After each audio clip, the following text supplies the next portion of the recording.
Tänases naisluksuri proovisõidus tutvustame teile uhi uut teise põlvkonna Audi A1 Sportbacki. Ta on saadaval 10 värvitoonis ja lisavarustuses pakutakse A-piileris kuni spoilerini kontrastses värvitoonis katust.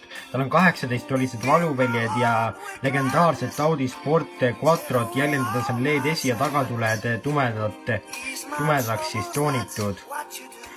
Standardvarustusse kuulub täis digitaalne näidikuplokk koos kõrgtehnoloogilise 10,25-tollise ekraani ja multifunktsionaalse rooliga.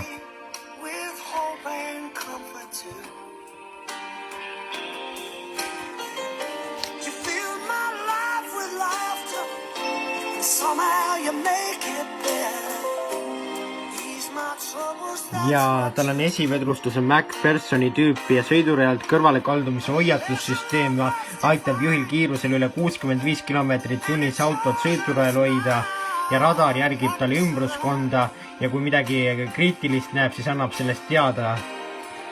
Ja see on siis tänu Audi Pro Sense Front süsteemile ja tagatuled näevad isegi natukene BMW moodi välja.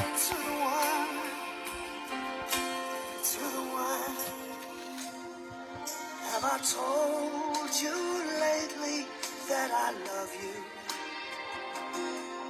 Have I told you there's no one else? Ja Audi virtuaalne kokpit, Virtual Cockpit kuulub siis lisavarustusse, kuigi eks olegi veel selline ülemise otsa toode. Ja siin see ilusti näha on. Ja Audi A1 interiöör näeb mõnes kohas välja hoopis teistsugune kui teistel Audidel praegu.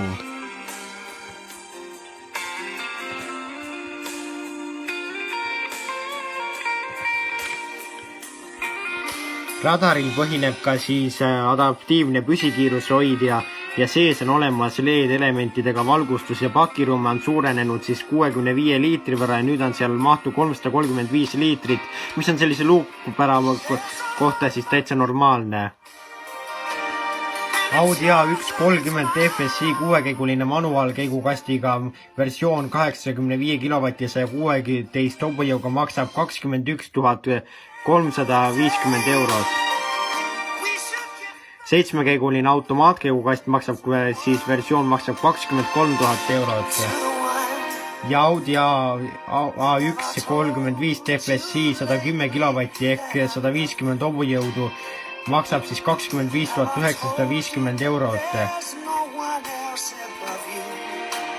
Ja kõige tagatipuks on olemas veel siis 47 kW 200 hobujõuline mootor ja selle versiooni nimi on 40 TFSI ja see maksab 29 800 eurot ja sellise väikse armsa luukpära kohta, Audi luukpära kohta on need vägagi normaalsed hinnad.